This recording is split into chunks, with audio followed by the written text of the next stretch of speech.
bisa baca tulis, maka mereka dipahami atau dikenal sebagai orang yang buta huruf karena tidak bisa baca dan tidak bisa tulis. Tetapi sekarang kalau manusia tidak terhubung dengan internet, maka mereka identik dengan buta huruf karena mereka tidak bisa mengetahui perkembangan secara global yang terjadi. Itulah yang kita pahami dengan era 4.0 atau era sederhananya era digitalisasi. Salah satunya adalah teknologi yang kita gunakan saat ini menggunakan Zoom dan selalu terhubung dengan internet. Nah, ada satu era yang disebut juga dengan era disruptif yang nanti kita akan melihat itu seperti apa. Lalu bagaimana peranan etika Kristen dalam moralitas yang sesungguhnya menyikapi era disruptif yang juga ada di sekitar kita, yang perlu kita bijaki tentunya secara proporsional. Nah, ada beberapa persoalan di era disruptif ini. Yang pertama adalah persoalan nilai. Yang kedua adalah persoalan karakter. Yang ketiga adalah persoalan moral. Dan yang keempat adalah persoalan etika. Ketika kita berhadapan dengan era disruptif ini, nah kita memahami bahwa nilai itu adalah sesuatu yang kita junjung tinggi, ya, yang itu akan mewarnai dan menjiwai tindakan kita, sesuatu yang kita pegang teguh dalam hidup ini. Setiap orang pasti memiliki nilai dalam hidup dia.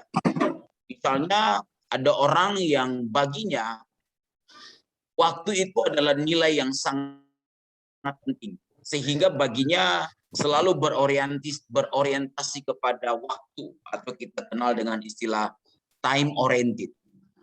Bagi beberapa orang, kejujuran adalah nilai yang dia pegang teguh. Baginya bukan persoalan benar dan salah dari tindakan moral tersebut, tetapi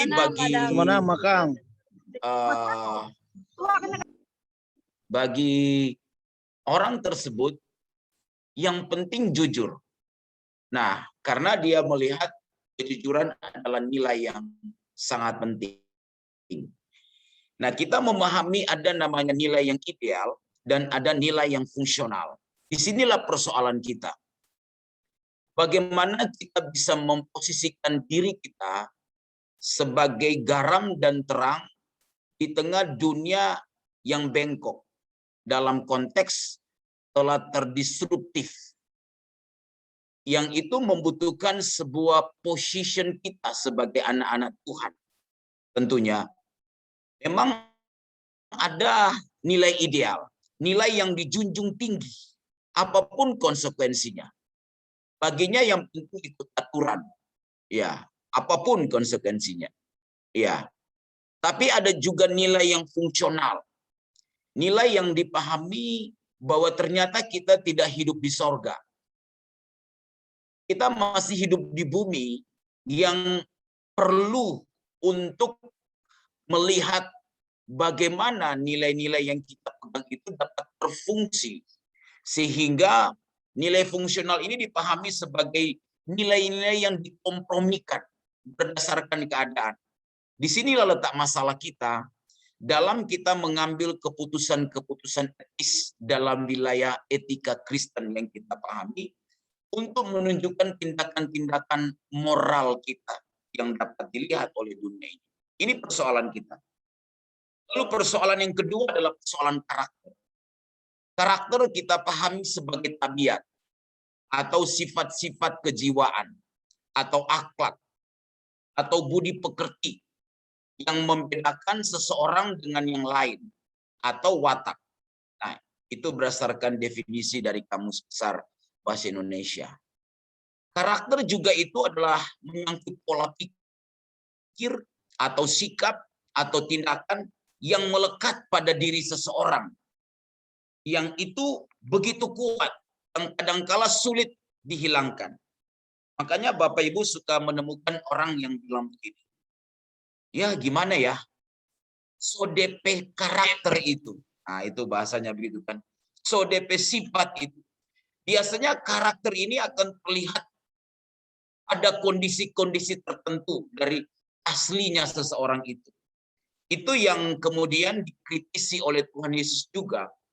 Bukan persoalan seseorang bisa melakukan mujizat, bukan persoalan seseorang bisa bernubuat, bukan persoalan seseorang bisa mengajar dengan baik, tapi persoalan buah dari orang itu. Karena dari buahnya lah kita mengenal orang itu. Nah ini adalah persoalan karakter. Karena ada perbedaan antara karakter dan karisma memang. Karakter itu adalah sikap pribadi yang stabil, hasil dari proses konsolidasi secara progresif dan dinamis. Sebuah integrasi dari pernyataan dan tindakan. Yang itu pada satu ketika akan terlihat karakter asli dari seorang individu. Maka kita tidak bisa melihat karakter seseorang dalam konteks kita melayani hanya karena kita ketemu dengan orang itu dalam satu kebaktian, lalu kita mendengar khotbahnya bagus dalam konteks dia misalnya memberitakan Injil atau memberitakan firman atau dalam konteks sebagai hamba Tuhan yang melayani. Tentu tidak bisa kita nilai dari hal tersebut. Kita bisa menilai karakter seseorang itu dari pergaulan dengan orang itu. Dalam sebuah perjalanan yang panjang baru kita tahu karakter aslinya seperti apa. Bagaimana dia marah, bagaimana dia menyikapi sebuah keadaan, bagaimana dia bisa mengeliminasi orang-orang di sekitar dia, hanya sebuah tujuan yang ingin dicapai. Itu persoalan karakter. Disinilah letak masalah kita sebenarnya. Di era disruptif ini. Era yang nanti kita akan lihat, kita menyebut sebagai era yang mengganggu zona kenyamanan yang ada. Nah, karisma itu sendiri memang bisa membawa orang sampai ke puncak dalam sebuah karir pekerjaan ataupun pelayanan seseorang. Tetapi karakterlah yang membuat seseorang itu bisa berada di puncak.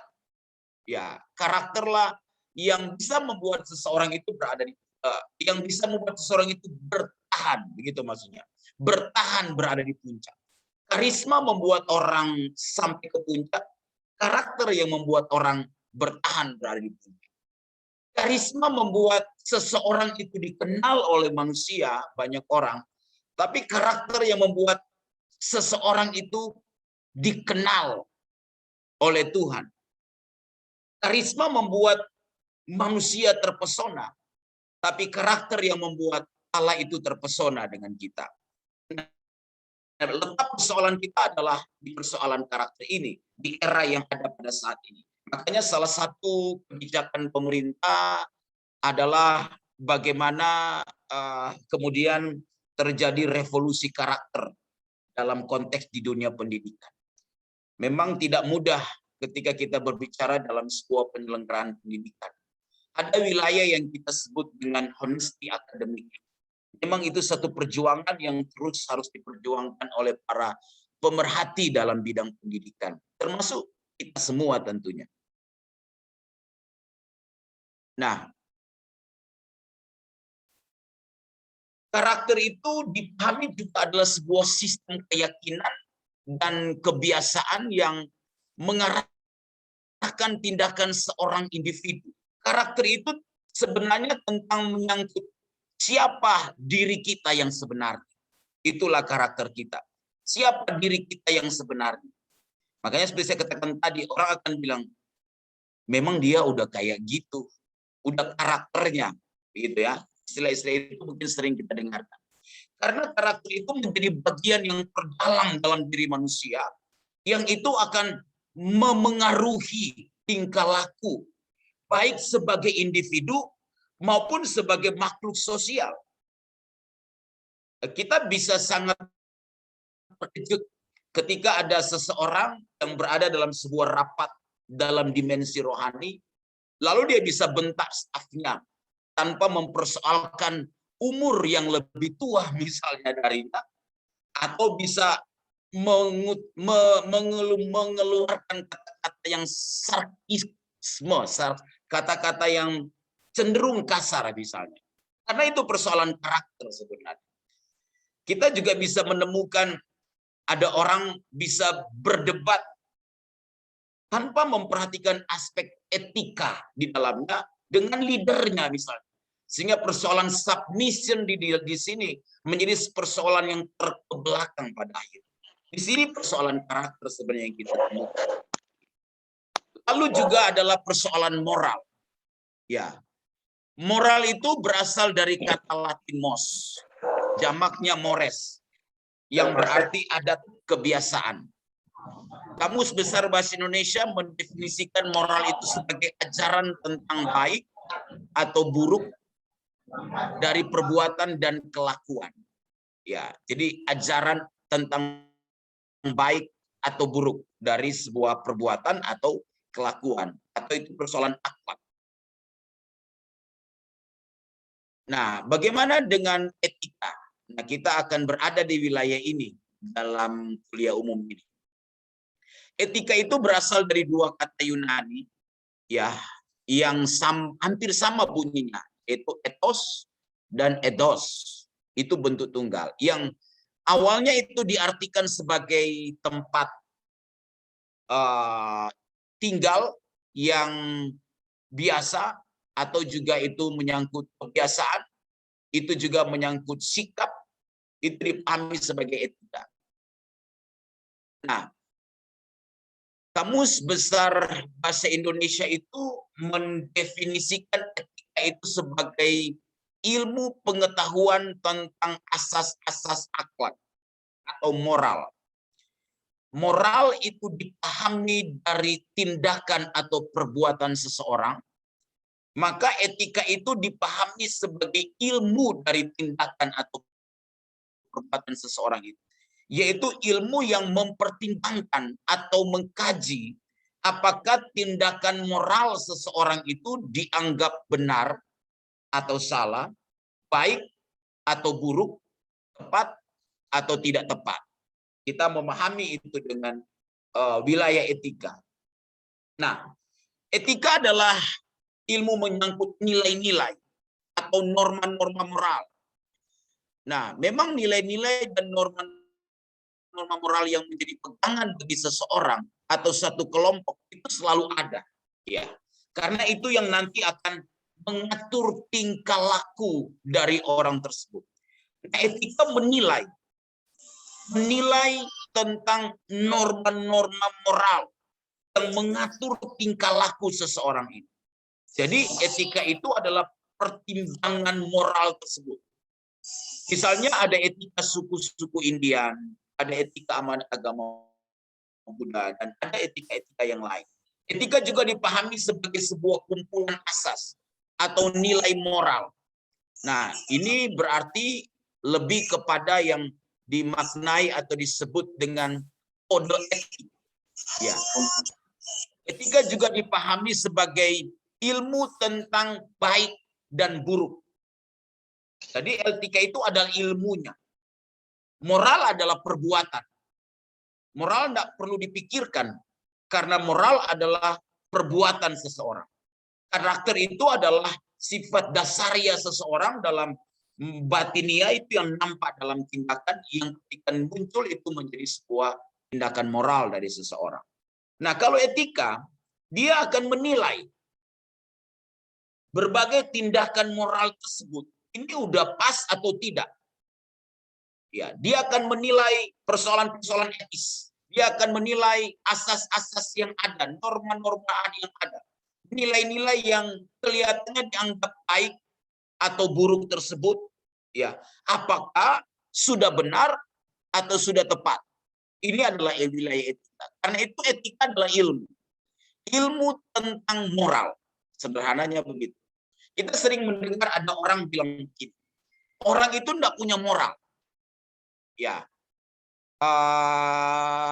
kita juga sering mendengar orang itu bilang begini, atau ungkapan yang bilang begini, orang itu tidak punya etika. Mana yang benar? ungkapan orang itu nggak punya moral atau orang itu nggak punya etika misalnya. Kalau berdasarkan definisi, maka moral adalah segala kelakuan manusia. Itulah moral. Jadi ungkapan orang itu tidak punya moral secara definisi kurang pas. Yang benar adalah orang itu tidak punya etika.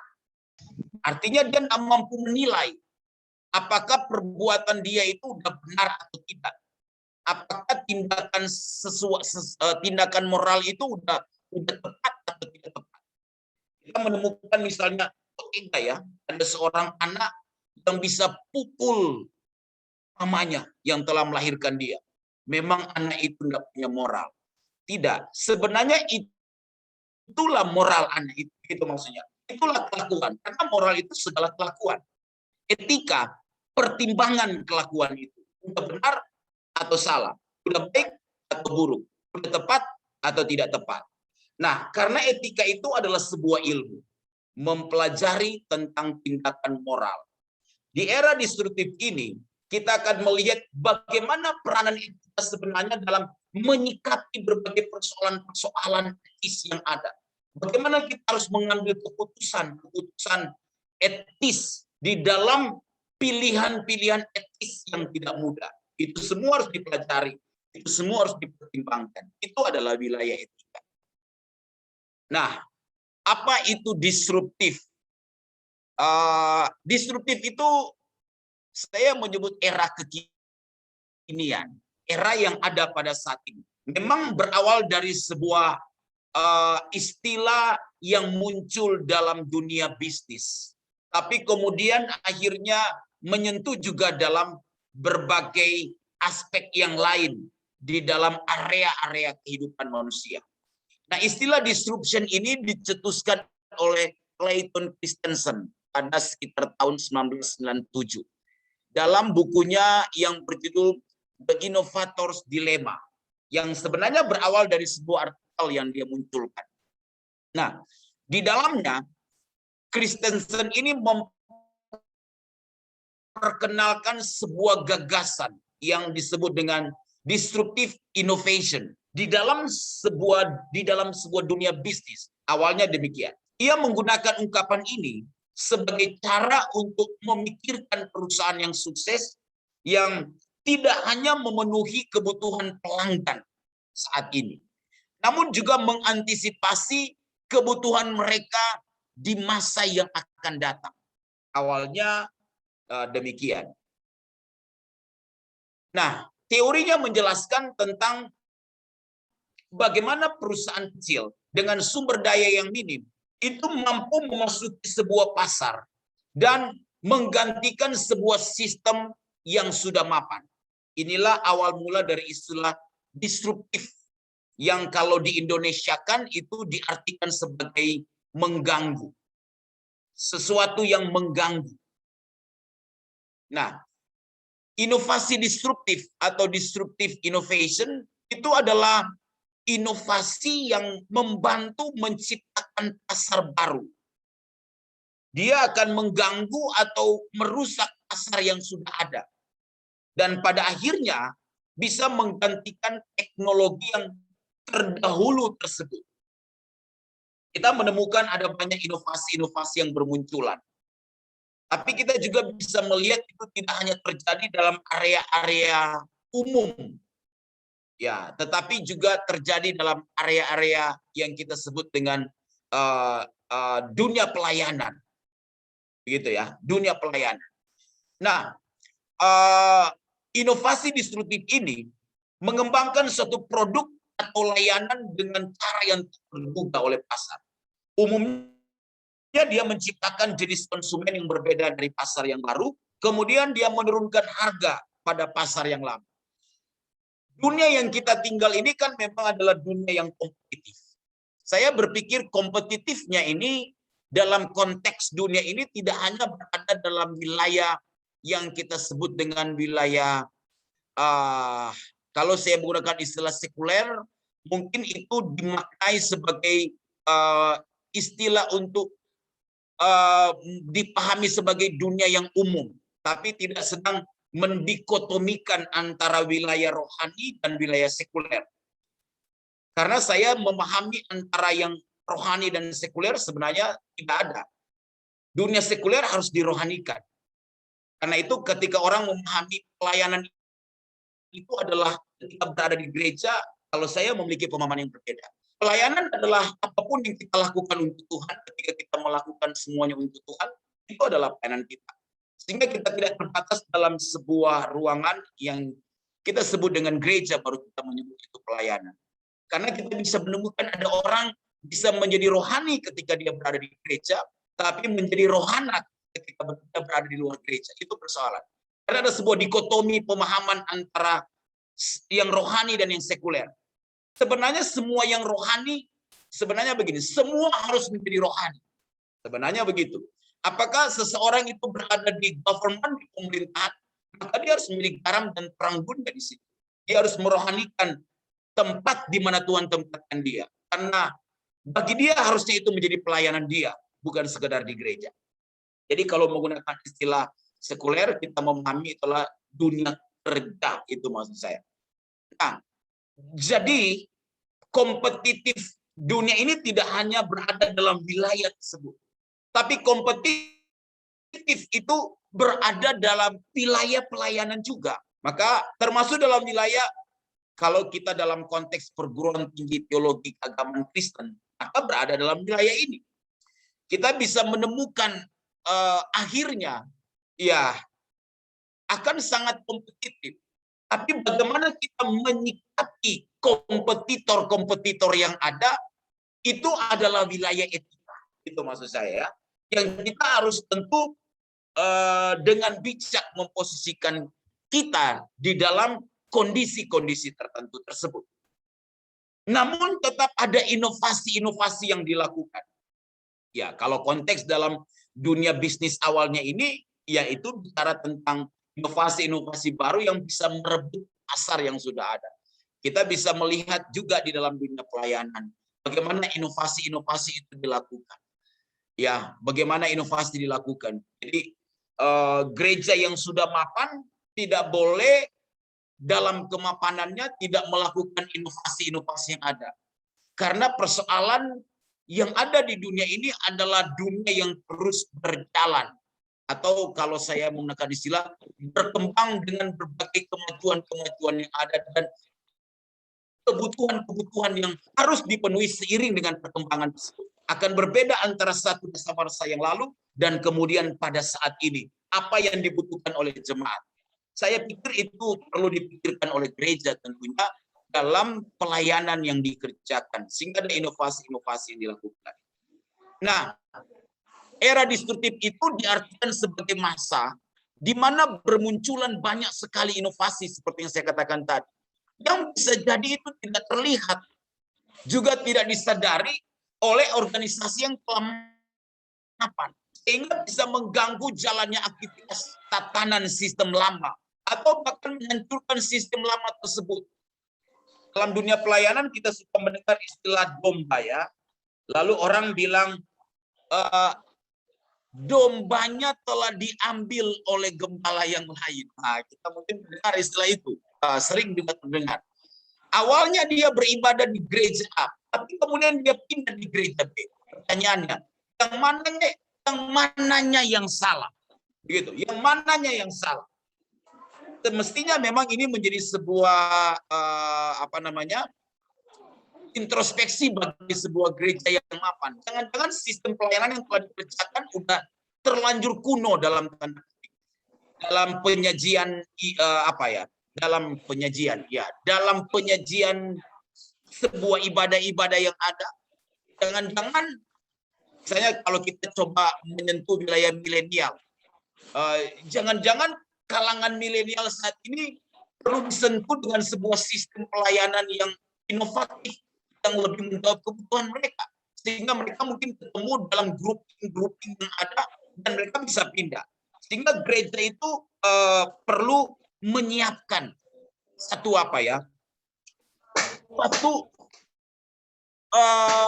pola yang baru ya. Semisal ya saya kasih contoh. mungkin 10-an tahun lalu ya, lebih mungkin ya, lebih bisa saya katakan lebih. Ketika saya diundang dalam pelayanan, konteksnya berada di Jakarta ini. Saya sekarang ada di Bekasi, memang masih bolak-balik Bekasi Manado. Satu ketika saya diundang pelayanan minggu, ibadah raya minggu di satu gereja, namanya GKI, Gereja Kristen Indonesia. Itu mainstream. Mainstream, ya tentu ya kita memahami istilah mainstream, kita memahami istilah aliran. Ya, mungkin kita ini sebagian besar adalah dari gereja aliran. Mainstream, semisal ya di Gemim, kira-kira begitu ya. Tapi yang saya mau beritahu kepada kita begitu. Waktu saya hadir di ibadah ini, ibadah raya minggu sore. Waktu saya hadir, mereka ibadahnya itu ini kan DKI ini identik dengan mainstream. Ya, ibadahnya itu ibadah kontemporer kreatif, full band, sungguh-sungguh full band. Lalu lagu-lagunya bukan lagu-lagu tradisional seperti yang ada di buku lagu, tidak. Itu lagu-lagu kontemporer, lagu-lagu yang dinyanyikan oleh gereja-gereja aliran. Saya kaget. Lalu saya tanya kepada majelisnya, ini 10 tahun, ya saya pikir mungkin bisa 15 tahun lalu. Saya tanya, kok bisa begini ya ibadahnya? Bukankah kita GKI? Ya. Dia bilang, jawabannya begini, iya Pak, kami harus buat ibadah kayak gini. Kalau enggak, domba pindah semua. Wah, saudara ngerti maksud saya? Kalau enggak, domba pindah semua. Maksudnya, ya di Jakarta pada konteks itu ada banyak gereja-gereja yang bermunculan yang menawarkan sebuah model ibadah yang mungkin akan menjawab kebutuhan dasaria dari seseorang yang mau beribadah. Sehingga kalau gereja-gereja yang sudah mapan secara organisasi tidak melakukan inovasi-inovasi yang ada, bisa jadi dombanya pindah. Jadi bukan kenapa dia ambil domba saya. Pertanyaannya, gereja kita melakukan inovasi enggak untuk menjawab kebutuhan yang saya sebut dalam dunia yang kompetitif di konteks pelayanan. Itu yang harus kita pikirkan. Tentu, ya kita harus membungkus itu dengan etika tentunya ya. Nah, ada seorang profesor yang kita kenal namanya Renald Casali. Profesor Renald Casali dalam bukunya Disruption, dia memaparkan bahwa korban-korban disruptif era ini adalah organisasi-organisasi mapan. Mereka sudah terbiasa dengan namanya yang tenar, membuat konon mereka tidak bergerak gesit dan lincah. Ya, konon mereka tidak bergerak dengan gesit dan lincah. Dan akhirnya mereka cenderung menjadi kropos pada akhirnya. Nah, Profesor Renard Casali mengatakan sementara itu di luar sana, ini kan dalam konteks dunia bisnis ya, di luar sana ada banyak anak muda yang gesit, lincah, mengembangkan berbagai inovasi yang itu tidak terdeteksi oleh para incumbent, dia menyebut begitu. Sedikit demi sedikit mulai menggerogoti pangsa pasar yang sudah ada, karena menciptakan sebuah pangsa pasar yang baru. Dan akhirnya secara tidak sadar, organisasi yang mapan yang telah berada di sebuah zona yang kita sebut dengan zona nyaman akan tergerus. Ya, lambat laun akan tergerus. Nah, karena incumbent ini yang sudah mapan ini merasa kenapa ya performanya menurun? Kenapa ya jemaatnya bisa berkurang misalnya begitu ya? Ya, kenapa bisa berkurang? Ya, beberapa menjadi lambat karena kalah lincah menyebabkan organisasi tersebut akhirnya hancur. Jadi tidak menunggu bola, tetapi menjemput bola pada akhirnya. Ya, kita bisa melihat pelayanan-pelayanan yang menjemput bola ya. Ini inovasi. Sementara di pihak lain yang sudah mapan menunggu bola, maka bola yang dijemput itu bisa berpindah ya ke wilayah permainan yang lain kalau kita kondisikan dalam analogi seperti itu. Nah, ini adalah era disruptif. Nah, disruptif adalah era perubahan. Era perubahan di mana segala sesuatu berubah. Konon katanya yang tidak berubah adalah perubahan itu sendiri. Artinya Perubahan adalah sebuah kemutlakan. Sadar atau tidak sadar, memang dunia di mana kita tinggal ini berubah. Contohnya, dengan adanya pandemi COVID-19, dunia ibadah kan berubah. Ya. Lalu orang tidak siap dengan perubahan. Gereja-gereja tidak siap dengan perubahan. Kenapa ibadah-ibadah harus dilakukan secara online? Ya memang tidak mudah. Di kota-kota besar seperti Jakarta misalnya, ya yang beberapa gereja besar di hotel, di mall masih belum bisa adakan ibadah misalnya, mau nggak mau harus dilakukan dengan ibadah online. Bermunculanlah ibadah-ibadah online karena onsite tidak bisa dilakukan, belum bisa dilakukan. Nah, sehingga kemudian harus ada inovasi-inovasi pelayanan yang ada dalam ibadah-ibadah online. Kita diperkenalkan dengan teknologi yang ada. Orang mulai berkhotbah di YouTube, orang mulai berkhotbah dengan lebih banyak lagi terlihat di media-media sosial seperti Facebook yang begitu familiar dan lain sebagainya. Ini adalah era perubahan. Dan perubahan itu selalu mengandung dua sisi memang. Positif dan negatif.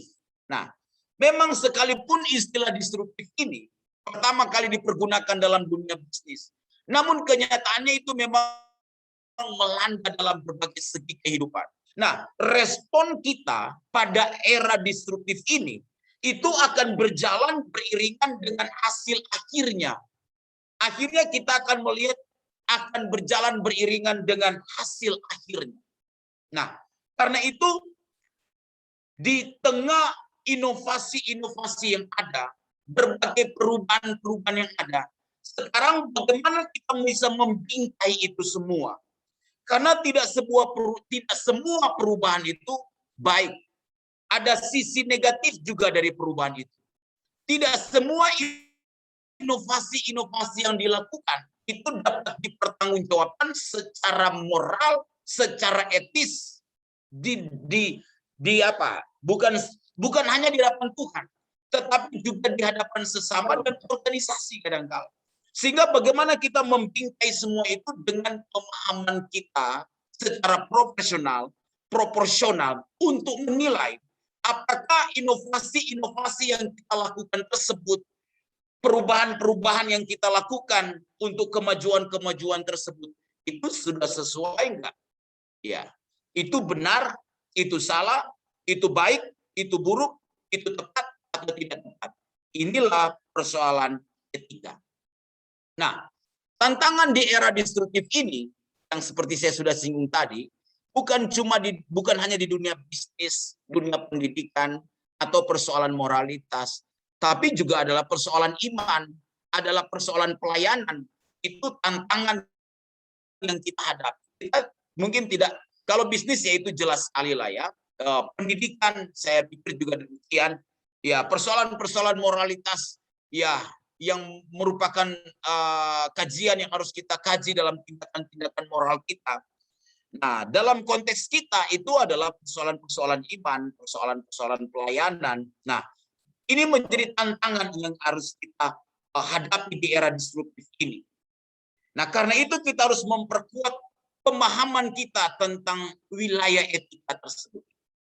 Kita melihat etika dan moralitas di era disruptif.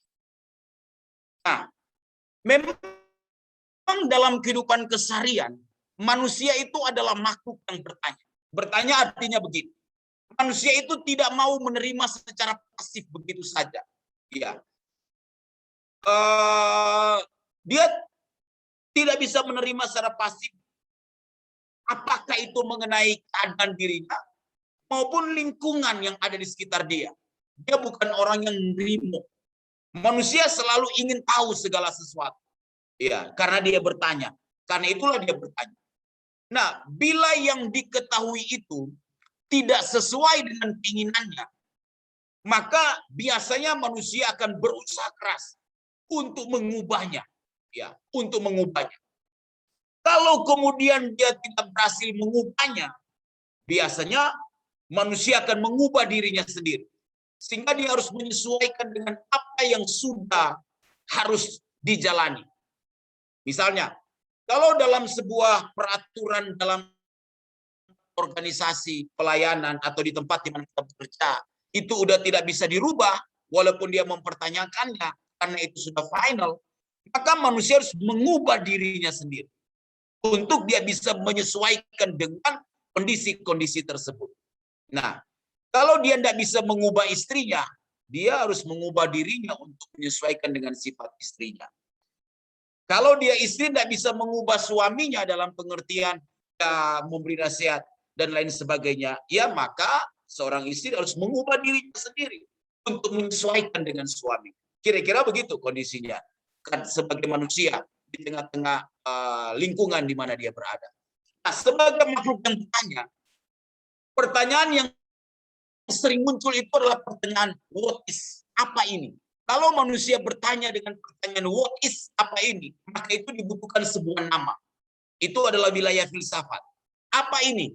Ketika seorang anak kecil umur 3 tahun sudah mulai bicara, dia lihat ada air yang turun dari langit misalnya begitu ya, atau dari genteng rumahnya, dia tanya kepada mamanya, ini apa, Ma? Yang dibutuhkan adalah sebuah nama. Itu adalah hujan misalnya begitu. Yang kedua, pertanyaan why, mengapa? Jadi dibutuhkan di sini adalah sebuah gagasan dan ini adalah wilayah sains, wilayah ilmu. Ya. Wilayah ilmu yang tentu ini menggunakan logika di dalam.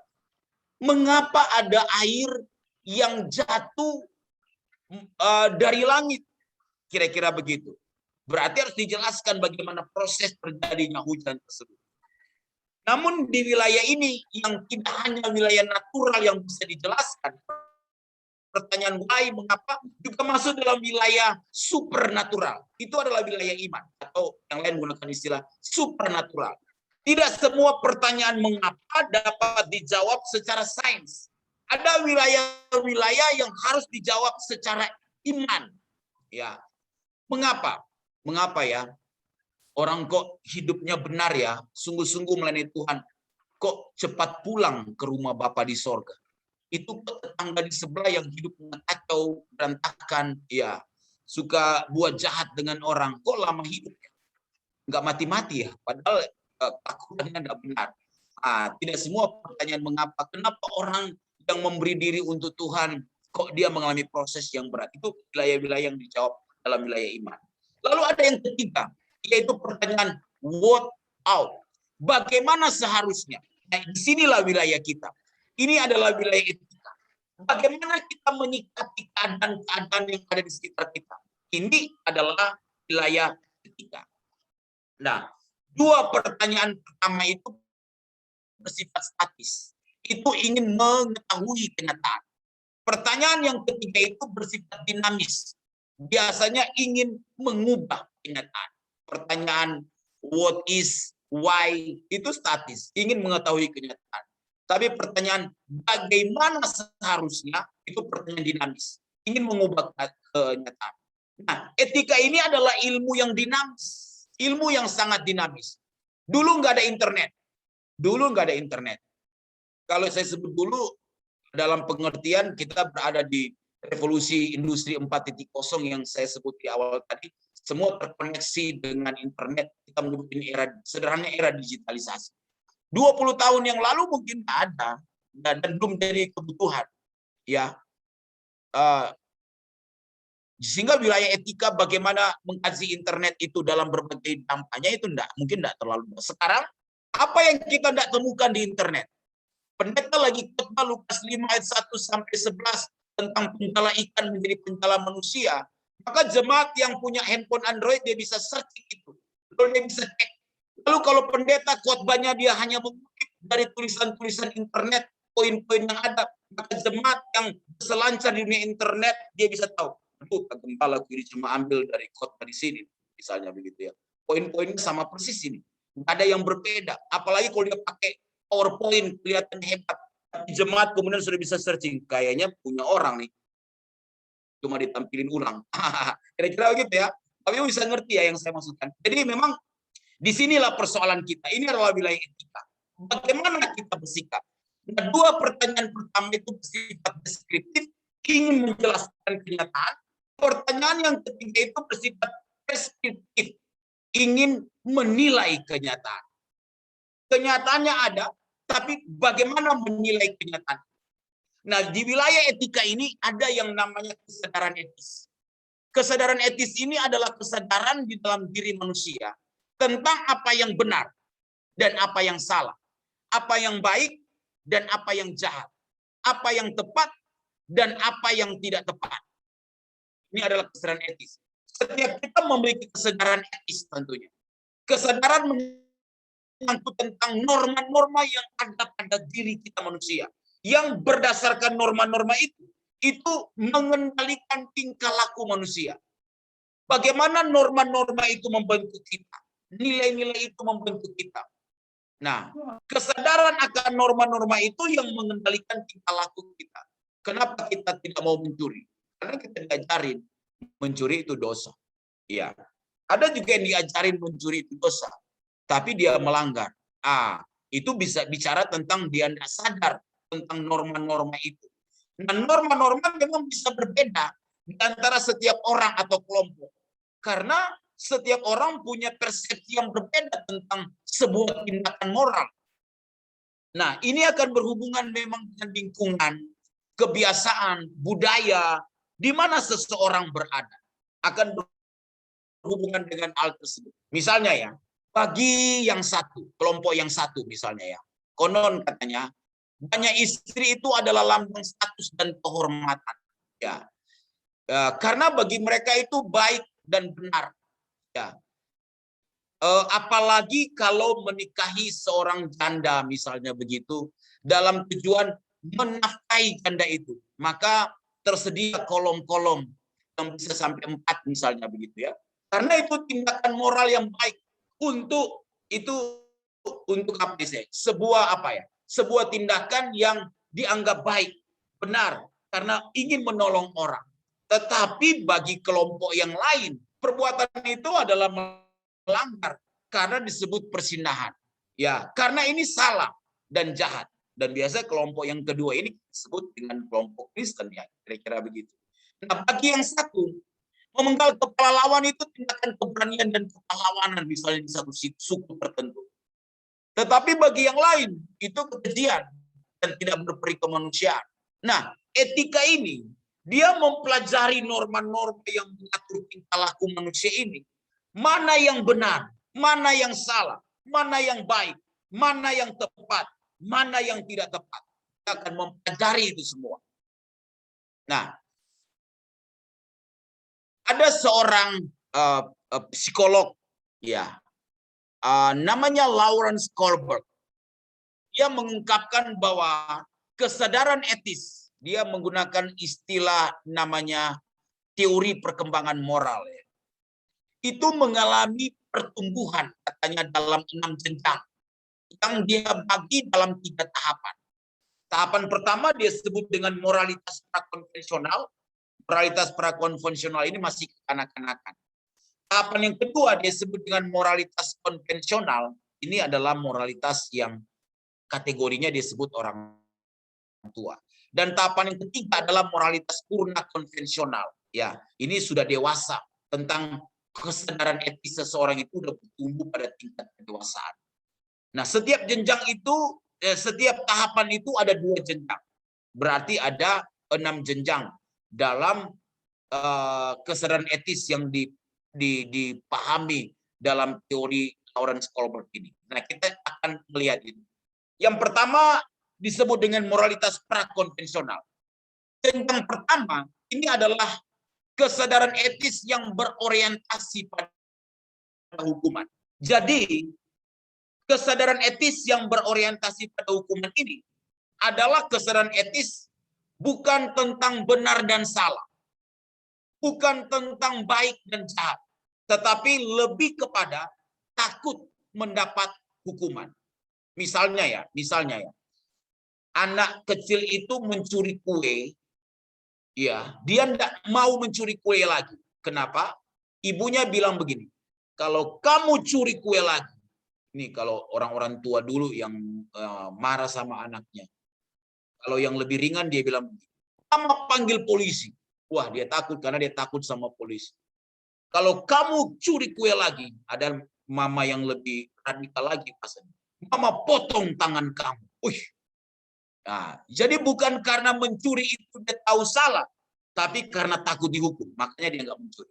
Itu kesedaran etis yang berorientasi pada hukuman, ya.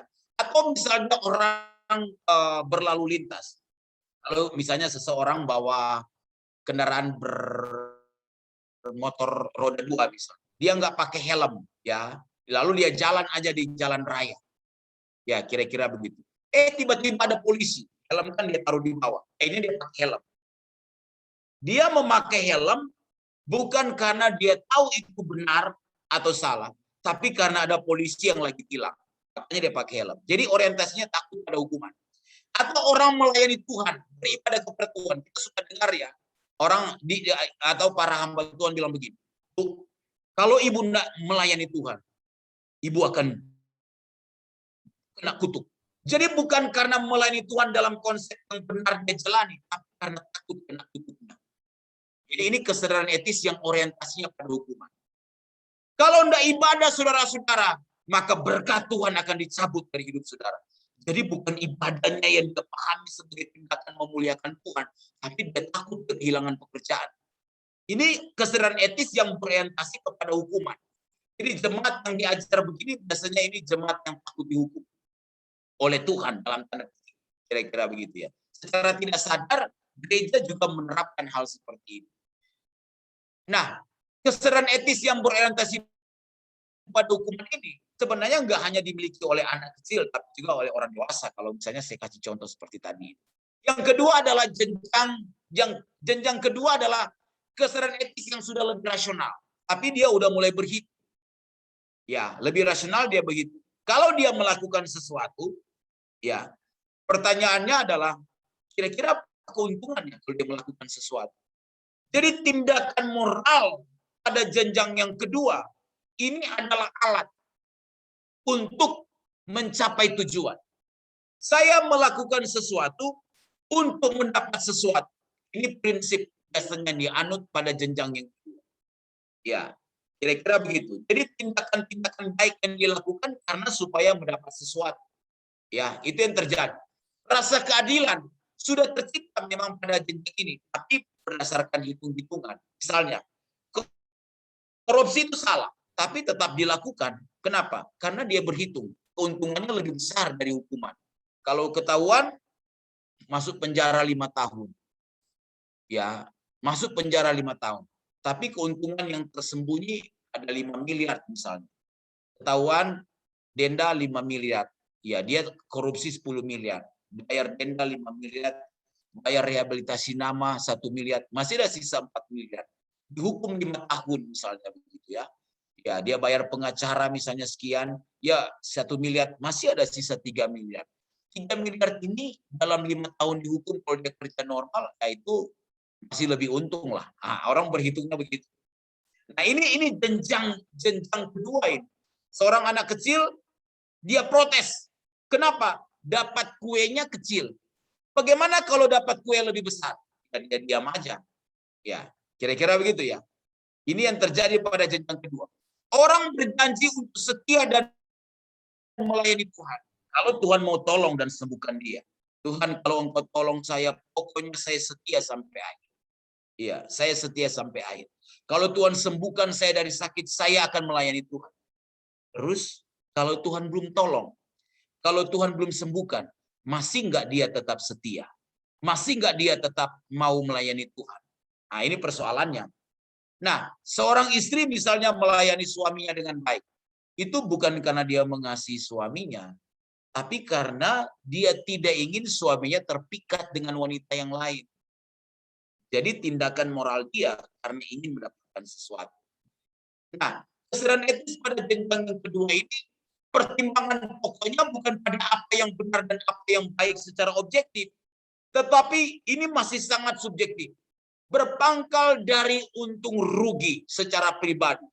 Ya, karena sebab akibat itu masih sangat pragmatis. Artinya, apakah dia berakibat membawa keuntungan atau tidak? Keadilan itu diperjuangkan bukan karena keadilan itu sendiri, tetapi karena orang yang memperjuangkannya tidak mendapatkan keuntungan dari situasi tersebut. Kalau dia mendapat keuntungan dari situasi tersebut, maka dia mungkin tidak akan memperjuangkan keadilan itu. Kita sering menemukan ini ya. Ya. Orang protesnya bukan karena ketidakadilan tersebut. Karena dia tidak berada dalam posisi yang baik dalam organisasi tersebut. Tapi kalau dia ditempatkan pada posisi yang baik, walaupun cara untuk mendapatkan posisi itu tidak baik dan dianggap itu tidak adil, dia mungkin nggak akan protes. Ya, kira-kira begitulah wilayah jenjang yang kedua ini. Nah, lalu tahapan moralitas konvensional. Jadi di moralitas konvensional ini, cakrawala pemikiran seseorang itu sudah jauh lebih luas. Dan dia sudah memperhitungkan orang lain. Tindakannya berusaha memenuhi harapan masyarakat di sekitarnya. Berusaha sedapat-dapatnya tidak melakukan apa yang dilarang. Biasanya pada tahapan ini, orang akan berusaha untuk menjadi warga masyarakat yang baik. Atau warga gereja yang baik. Atau pelayan yang baik di organisasi gereja. Atau kalau dia orang tua, dia menjadi orang tua yang baik. Dan lain sebagainya. Nah, ada dua jenjang di tahapan ini. Jenjang ketiga dan jenjang keempat. Nah, jenjang ketiga, ini adalah kesadaran etis yang berorientasi pada menyenangkan orang lain atau kelompok. Nah, pada jenjang ini, seseorang sudah dapat melakukan apa yang benar dan apa yang baik, walaupun tidak menyenangkan. Ya, walaupun tidak menyenangkan. Tindakan yang dilakukan itu terarah pada bagaimana menyenangkan orang lain. Ya. Orang tidak diperbudak lagi oleh dirinya sendiri.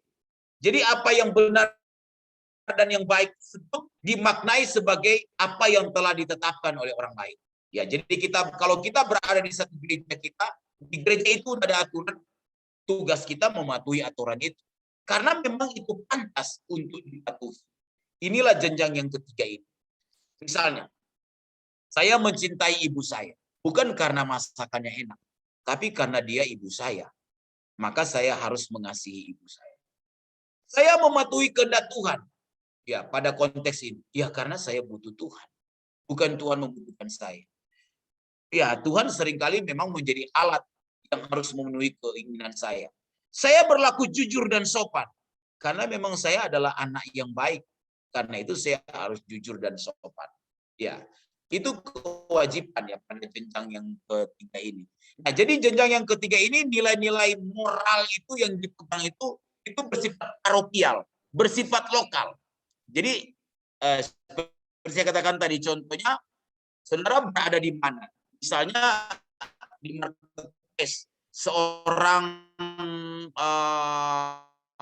karyawan di satu perusahaan, aturan perusahaan itu sederhananya begitu. Ya, ikuti. Ya, kira-kira begitu. Kalau kita berada di organisasi gereja, ya mau nggak mau ikuti aturan organisasi itu. Karena itu sudah ditetapkan oleh organisasi tersebut. Itu adalah jenjang yang ketiga ini. Ya. Nah, peraturan terhadap nilai-nilai moral itu akan terjadi ketika akan berbenturan ketika ada di luar kelompok. Jadi biasanya begini. Setiap kelompok itu kan telah menetapkan harapan-harapannya sendiri bagi anggota kelompoknya. Tapi waktu kita lihat keluar dari apa? Maksudnya begini. Misalnya ini katakanlah kelompok itu di sebuah rumah. Lalu ketika kita main ke rumah tetangga, kita lihat kok aturan di rumah tetangga beda. Itu akan ada benturan. Ya, kira-kira begitu. Misalnya nilai kejujuran yang diajarkan di keluarga dan gereja. Ketika kita berada di lingkungan masyarakat atau di tempat kerja, kita diajarin jangan berbohong, tapi di dunia kerja pimpinan kita bilang tuh kita enggak ada, atau bilang aja saya enggak ada, misalnya begitu ya. Bilang aja saya enggak ada. Itu pergumulan batin. Bagaimana menerapkan nilai kejujuran yang kita telah dengar diajarkan dan kita pegang ke dunia nyata di mana kita berada, itulah benturan. Itulah benturan yang tidak mudah. Nah, lalu ada jenjang keempat. Jenjang keempat ini adalah kesadaran etis yang sudah lebih universal. Kalau tadi parokial, bersifat lokal, sekarang udah lebih universal, udah lebih umum, lebih tinggi, dan diterima secara luas. Hukum yang berlaku universal. membuat orang menghargai dan memperhitungkan hak serta kepentingan. Bukan saja orang-orang yang berada di kelompoknya, tetapi bisa jadi orang yang tidak dia kenal. Dia tetap baik. Dia tetap baik. Ya, bukan saja kepada orang yang seorganisasi dengan dia, misalnya. Tapi di luar organisasi dengan dia tetap baik. Nah, gitu maksudnya. Ini jenjang yang keempat. Jadi nilai-nilainya sudah lebih universal. Kata kunci pada jenjang ini adalah kewajiban. Kita melakukan sesuatu atau tidak melakukan sesuatu bukan hanya agar kita diterima oleh orang lain seperti pada jenjang yang ketiga, ya, tetapi karena kita sadar itu kewajiban kita, maka do it aja, lakukan saja, karena itu adalah kewajiban kita, laksanakan saja. Nah, dengan melaksanakan kewajiban itu dapat saja mungkin seseorang itu tersingkir dari kelompok dia, bisa saja, tapi itu tidak lagi menjadi sebuah pertimbangan yang terpenting. Karena persoalannya bukan pada apakah kita disukai atau tidak disukai oleh orang lain. Tetapi karena kita mau mentaati hukum yang berlaku ataukah tidak.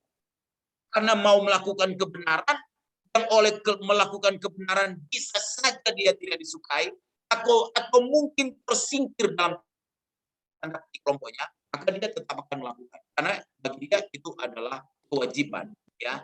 Jadi pada jenjang ini seseorang bisa menilai pada akhirnya begini, apakah ketetapan yang ada pada kelompok tersebut sudah benar ataukah tidak, baik ataukah jahat. Dia bisa menilai, ya, ini aturan di tempat ini udah benar atau tidak, aturan di organisasi ini sudah benar atau tidak.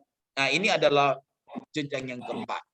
Nah, yang terakhir ini adalah orang-orang yang disebut sebagai dewasa dalam pertumbuhan kesadaran etis, yang tidak lagi bergantung pada faktor dari luar. Ini adalah moralitas purna konvensional menurut teori dari Kolberg ini.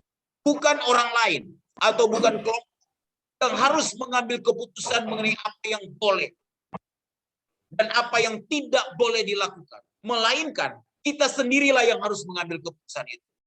Jadi dalam tahapan ini, keputusan yang diambil bukan berpusat pada diri sendiri atau kelompok, ya, tapi memang sudah lebih universal dan itu dinilai semuanya. Nah, ada dua jenjang pada tahapan yang ketiga ini. Jenjang yang kelima itu adalah kesadaran etis yang mempertanyakan apakah hukum tersebut tepat atau tidak tepat. Dia udah mulai menilai, ya. Ya. Kalau jenjang yang keempat wajib, kan, kata kuncinya wajib. Ya, wajib ditaati. Jadi dia tidak perlu mempertanyakan ini benar atau salah. Itu pada jenjang yang keempat sebelumnya. Ini baik atau jahat. Ini tepat atau tidak tepat. Karena kata kunci pada jenjang yang keempat itu kewajiban. Sudah.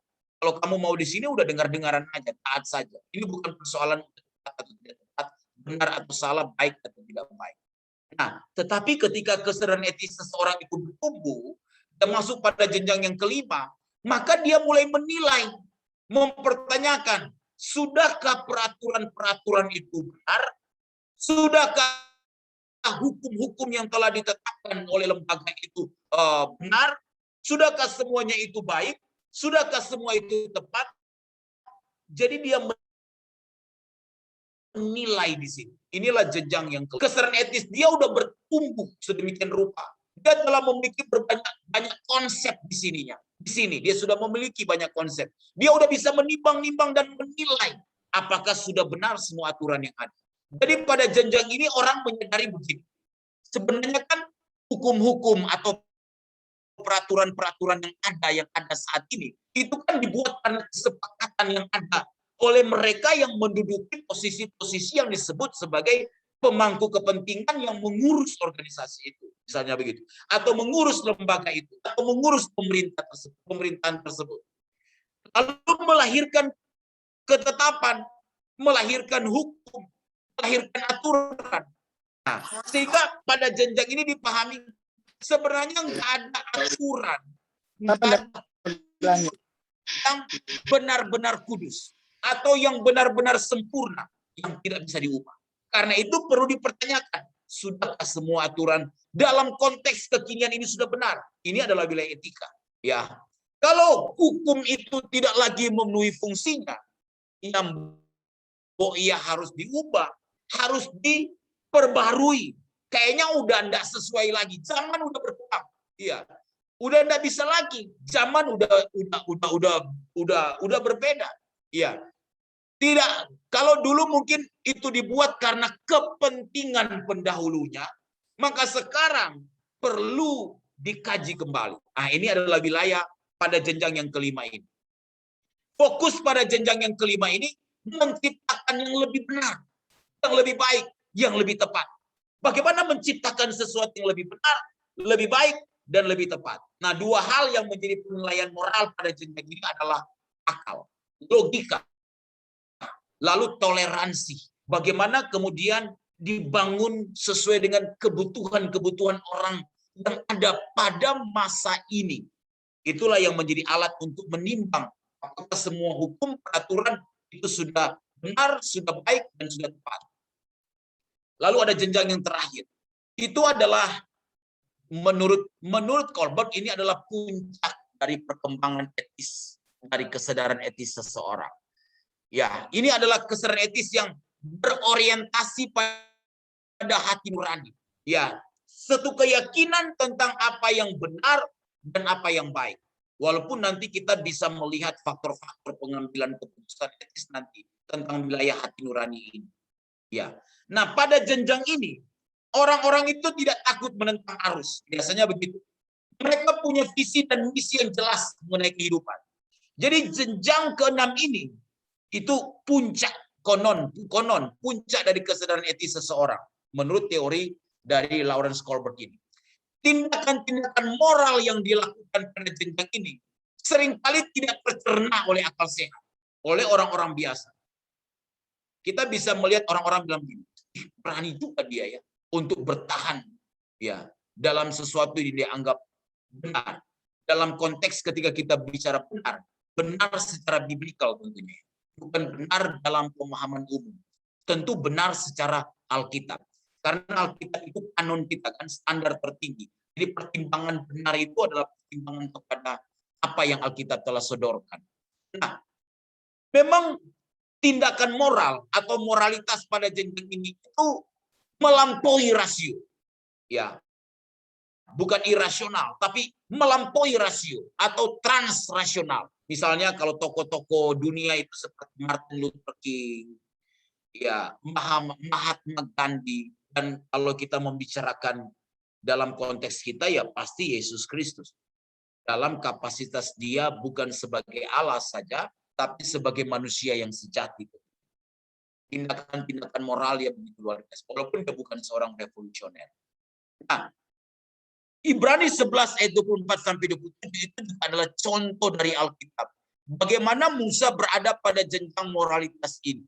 Walaupun dia telah diangkat sebagai pangeran Mesir, diangkat sebagai anak angkat dari putri Firaun, tapi dia meninggalkan ketidaknyamanan itu untuk menolong bangsanya, ya, yaitu orang Israel. Ya, itu tidak mudah. Meninggalkan kenyamanan untuk menolong orang lain itu tidak mudah. Nah, dalam penjelasan mengenai kesadaran etis ini, memang kita harus memahami tentang sebuah sikap etis di sini. Ya. Kita harus melihat lebih dahulu tentang bagaimana keadaan yang ada di sekitar kita. Ya, bagaimana berbagai apa ya kenyataan yang ada. Lalu kita setelah memahami itu dengan lebih mendalam, kita kemudian juga bisa menilai.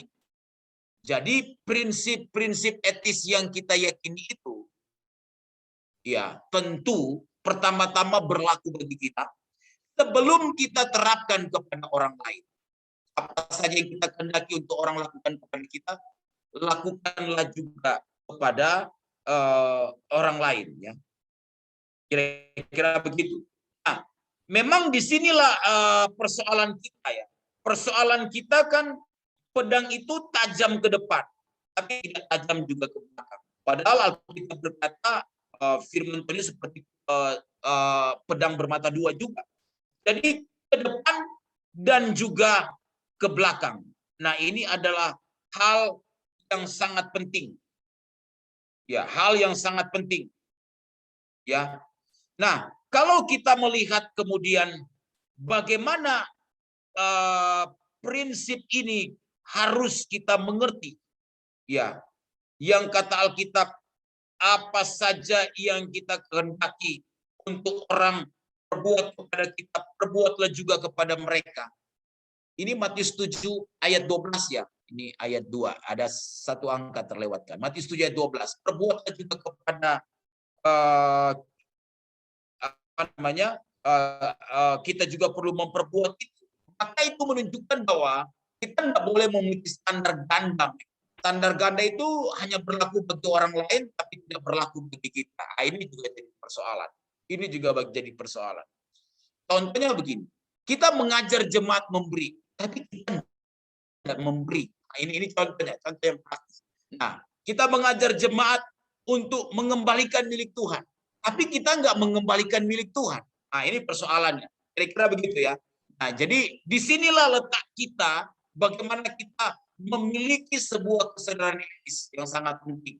Nah, persoalannya memang seringkali kesadaran etis ini tidak merata. Seringkali tidak merata. Nah, lalu ada namanya nilai-nilai etis. Seperti yang saya katakan tadi. Nilai adalah sesuatu yang kita pegang teguh, junjung tinggi. Itu menjiwai setiap tindakan kita. Menjiwai setiap tindakan kita. Sesuatu yang kita junjung tinggi itu ciri-ciri nilai ya. Ya, kita bersedia untuk mengakui dan menyatakan di depan orang lain. Jadi orang yang punya nilai itu dia bersedia mengakui dan menyatakannya di depan orang lain. Nilai itu juga merupakan sebuah pilihan yang bebas. Kita pertimbangkan itu secara sadar, lalu kita pilih berdasarkan berbagai pilihan yang ada, lalu dinyatakan melalui tindakan kita. Seperti yang saya katakan tadi, nilai itu ada dua, nilai ideal dan nilai fungsional. Ideal adalah sesuatu yang kita junjung tinggi, apapun konsekuensinya. Fungsional adalah nilai-nilai yang dikompromikan dengan keadaan. Nah, persoalan kita berada di sini nih, persoalan etika. Ya. Bagaimana kita memiliki nilai? Ini adalah persoalan kita. Orang-orang yang ideal, biasanya mereka hanya memandang surga, tapi mereka lupa bahwa mereka masih berada di bumi. Sebaliknya, orang-orang yang memegang nilai-nilai fungsional, itu mereka yang selalu berpikir tentang bumi, tapi lupa bahwa mereka sedang dalam perjalanan menuju ke surga. Nah, persoalan etika adalah bagaimana kita meniti jalan antara yang fungsional dan ideal. Antara yang fungsional dan ideal. Contohnya kan begini. Contohnya begini. Kan nggak boleh ada uang pelicin untuk sebuah bisnis. Sebagai orang Kristen yang memiliki bisnis, etika bisnis kan begitu ya. Tidak boleh ada uang pelicin. Tapi carut marutnya peraturan yang ada di negeri yang kita cintai ini kadang-kala ada juga para pejabat yang seringkali perlu meminta uang baru kemudian sebuah proyek itu bisa berjalan. Itu kan persoalan yang ada. Dan kita orang-orang bisnis mengerti kalau nggak begitu nggak bisa jalan, Pak. Nah, bagaimana kita memahami hal ini? Kalau ideal kita tolak, ya nggak akan berjalan juga usaha kita. Misalnya begitu ya. Tapi kalau kita kompromi, wah hidup bisa tidak memuliakan Tuhan. Nah, karena itu bagaimana kita memahami hal ini misalnya? Ya, kira-kira begitu. Lalu, ya ada yang mengatakan ini bukan uang pelicin, ucapan terima kasih. Wah, terminologinya dirubah menjadi ucapan terima kasih. Lalu kapan diberikan? Itu juga memegang satu posisi yang penting. Diberikan di awal, itu bisa mempengaruhi keputusan. Diberikan di akhir, mungkin itu bisa dimaknai sebagai ucapan terima kasih. Nah, inilah persoalan kita. Etika adalah bagaimana meniti jalan antara yang fungsional dan ideal. Bagaimana tetap idealis, tetapi tidak menjadi naif dan fanatik. Bagaimana tetap realistis, tapi juga nggak ikut-ikutan, nggak menjadi orang yang kompromi dengan setiap keadaan. Bagaimana dapat menjadi fungsional di dalam tindakan, tetapi tetap ideal di dalam semangat. Ini yang harus kita betul-betul perjuangkan. Bagaimana tetap berdiri dalam kehidupan yang nyata, tetapi tetap memelihara idealisme yang selalu menyala. Nah, persoalan kita ini berada bagaimana menjembatani antara yang ideal dan fungsional. Dan pada akhirnya akan ada namanya keputusan etis. Akhirnya kita harus memutuskan, apakah di era destruktif ini kita akan mengikuti berbagai inovasi yang ada dengan berbagai perubahan serta merta semuanya harus kita ikuti, ataukah kita perlu menilai dan memutuskan mana yang perlu kita ikuti dan mana yang tidak harus kita ikuti. Ini adalah keputusan etis yang harus kita ambil pada akhirnya. Misalnya kalau dalam pelayanan, ya, bagaimana kita menerima tawaran untuk memegang jemaat di satu gereja, ya, bagaimanakah harus kita putuskan, ya, haruskah kita perlu, saya pernah mendengar ada orang yang bilang, saya harus keluarkan uang, Pak, supaya bisa berada di tempat pelayanan tersebut. Bagaimana keputusan etis kita tentang hal tersebut? Nah, ini yang harus kita gumuli memang, kira-kira begitu. Memang keputusan etis ini adalah keputusan yang sulit, ya. Karena ini menyangkut pertimbangan tentang apa yang benar dan apa yang salah. Selalu menyangkut pilihan-pilihan yang sukar. Yang ini tidak bisa dielakkan, ya. Lalu ini mempengaruhi juga berbagai faktor. Mempengaruhi berbagai faktor yang ada. Kira-kira begitu. Ya, mempengaruhi berbagai faktor yang ada. Nah, karena itu, akhirnya kita harus memiliki sebuah konsep di dalam mengambil keputusan di era yang selalu ada banyak inovasi seperti ini. Akhirnya kita harus memiliki berbagai konsep. Nah, pertimbangan etis ini perlu kita bedakan. Begini maksudnya, dalam setiap keputusan etis, selalu akan ada pertimbangan etis. Ya, pertimbangan etis ini perlu dibedakan dengan kemauan etis. Setiap orang memiliki kemauan etis, itu adalah kemauan untuk mengambil keputusan yang benar. Tetapi kemauan untuk mengambil keputusan yang benar tidak selalu diikuti dengan kemampuan untuk memutuskan dengan benar. Ini adalah sebuah persoalan kita. Kira-kira begitu ya. Kemauan kita untuk berbuat baik itu harus kuat. Dan itu merupakan sebuah kemutlakan yang harus kita miliki. Dan kesungguhan kita untuk melakukan tindakan-tindakan moral yang baik, itu adalah kewajiban yang tak boleh kita hindari. Karena itu sebuah kemutlakan. Namun pertimbangan etis harus kita miliki dengan sebuah pengetahuan yang benar sehingga kita mampu mengambil keputusan etis yang benar. Inilah pergumulan-pergumulan kita. Ya, karena dalam wilayah pertimbangan-pertimbangan tentang apa yang benar, apa yang salah, apa yang baik, apa yang buruk, apa yang tepat, apa yang tidak tepat, ada banyak pertanyaan yang muncul. Ya, bolehkah bercerai? Misalnya begitu. Tidak boleh. Tapi kalau saya telah dilukai terus-menerus, tapi kalau pasangan saya misalnya tidak setia, nah itu kan ada banyak pertimbangan-pertimbangan. Kira-kira begitu. Di sini akan terbelah. Ya, dalam wilayah teologi saja akan terbelah. Ya, kira-kira begitu ya. Akan terbelah. Nah, inilah pertimbangan-pertimbangan moral. Disinilah kita harus memiliki konsep yang begitu kuat sehingga tidak sekedar kemauan untuk mengambil keputusan yang benar, tapi pengetahuan yang luas sehingga kita mampu menimbang dengan tepat dan akhirnya harus mampu mengambil keputusan. Karena seringkali keraguan itu yang muncul karena masalah yang kita harus putuskan itu rumit sehingga banyak keraguan. Nah, untuk itu ada berbagai pandangan etis. Berbagai pandangan etis. Oke, Bapak Ibu, saya mau make sure dulu. Ya, kita akan berhenti jam berapa ya? Apakah ada sesi pertanyaan, Pak Dr. Samuel mungkin? Ya. Baik, Pak Dr. Stephen. Mungkin kita bisa buka saja ruang tanya jawab sebelum lanjut untuk pemaparan topik selanjutnya atau materi selanjutnya. Bagaimana? Saya juga tergantung pembicara ini, Pak Dr. Stephen. Apa kita buka dulu ruang tanya jawab kepada seluruh peserta? Oh, oke. Saya akan, kalau begitu saya akan selesaikan slide ini juga. Saya masih punya berapa slide ini? Sebentar saya cek. Oke, kita baru berada di slide ke-48. Oh, saya punya 102 slide. Kemungkinan kita nggak bisa selesaikan ya. Tapi saya mau sampai dulu di sini, di pandangan etis. Baru nanti bisa. Mungkin bisa nanti kita buka. pertemuan selanjutnya kalau Pak Ketua masih berkenan.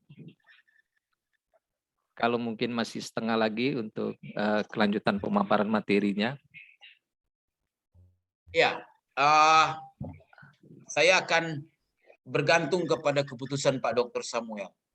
Baik, mungkin sebelumnya saya mau cek dulu, sepertinya yang dari Amerika sudah bergabung atau belum? Mohon konfirmasi silakan dari Ibu Ketua Pembina Yayasan Immanuel Bitung, Ibu Pendeta Karen Awi STH. Saya belum kenal ini mahasiswa dari Amerika, ada 5 orang yang akan bergabung.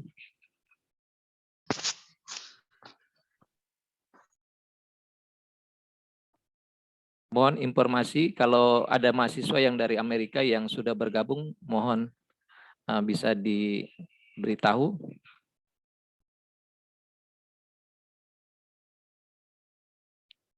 Baik, kalau belum ada informasi, saya persilakan saja kepada Pak Ketua, seperti apa teknisnya yang lebih baik. Ya baik Pak Dr. Samuel, saya akan lanjutkan dulu untuk pandangan etis ini. Kemudian saya akan kembalikan Pak Dr. Samuel untuk sesi interaktif ya. Oke. Ya, baik. Nah, untuk itu ada beberapa pandangan etis dalam kita mengambil keputusan etis. Yang pertama adalah yang disebut dengan antinomianisme. Antinomianisme ini memahami begini, tidak ada hukum moral yang mengikat. Segala sesuatu itu bersifat relatif. Karena itu tindakan moral itu lebih kepada bersifat pribadi. Lalu itu subjektif, tergantung masing-masing cara pandang seseorang, benar atau salah, baik atau buruk, tepat atau tidak tepat, itu persoalan individu. Ya, dan itu masing-masing subjektivitas masing-masing. Sama seperti pengalaman rohani mungkin. Itu subjektivitas dari individu masing-masing. Lalu juga pragmatis. Ya, apakah memberi keuntungan atau tidak. Nggak ada hukum moral yang mengikat. Nah, ini antinomianisme. Jadi tidak memandang ada sebuah hukum moral. Ini adalah pengaruh postmodern memang ya, dengan wilayah relativismenya. Bagi orang, masyarakat postmodern, kebenaran itu relatif. Ya, bagi seseorang itu benar, bagi orang lain ya tidak juga karena relatif. Lalu yang kedua ada generalisme. Nah, di pandangan etis ini tidak ada hukum moral yang universal. Ya, nggak ada yang universal. Tindakan moral kita dapat dibenarkan tergantung hasilnya. Jadi orientasinya pada hasil, tidak umum ya, tidak ada hukum moral yang universal. Lalu yang ketiga ada situasionisme. Hukum moral yang absolut itu hanya kasih, menurut pandangan etis ini. Jika tindakan moral kita salah, tapi kalau dilakukan atas dasar kasih, ya maka tindakan moral itu dapat dibenarkan. Tidak boleh misalnya eutanasia. Ini contohnya. Misalnya tidak boleh eutanasia. Maksudnya eutanasia itu kan ada banyak definisi juga. Misalnya ya. Misalnya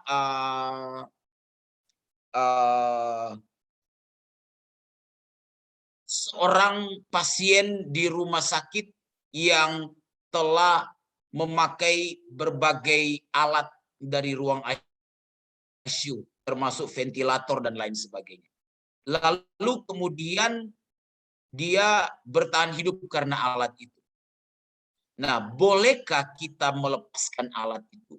Biasanya pendeta diminta pertanyaan, Pak, Bapak tolong bantu lepaskan alat itu. Waduh, pendeta dibebankan dosa, kira-kira begitu ya.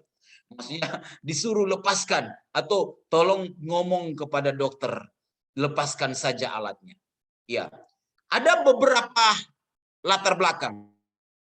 Pertama, karena ruang ICU itu mahal, sehingga keluarga tidak punya uang lagi, karena alat-alat itu mahal, atau karena kasih.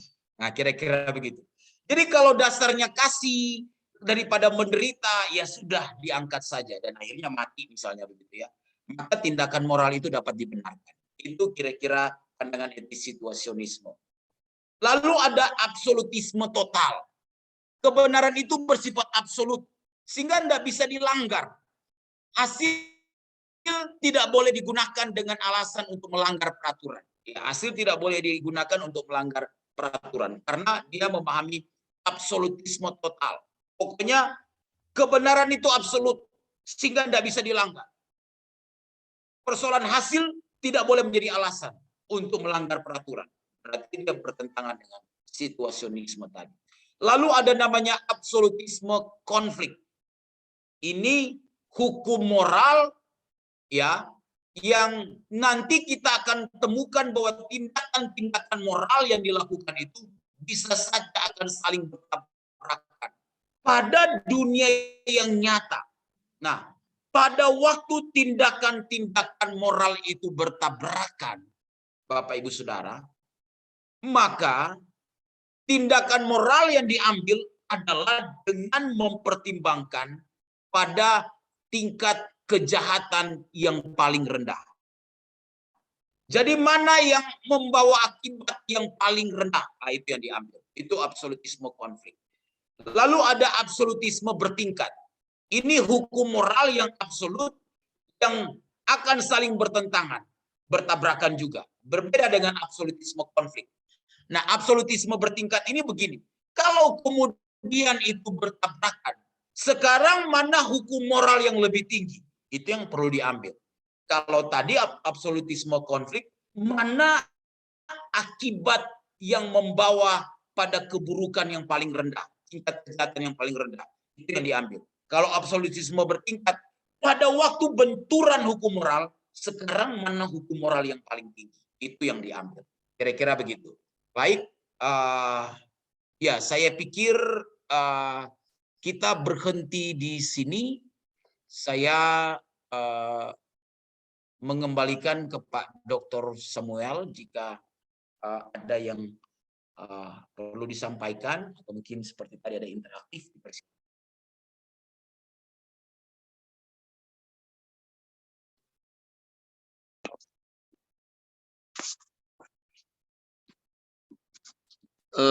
Baik, mohon maaf tadi saya ketendang. Baik, dipersilakan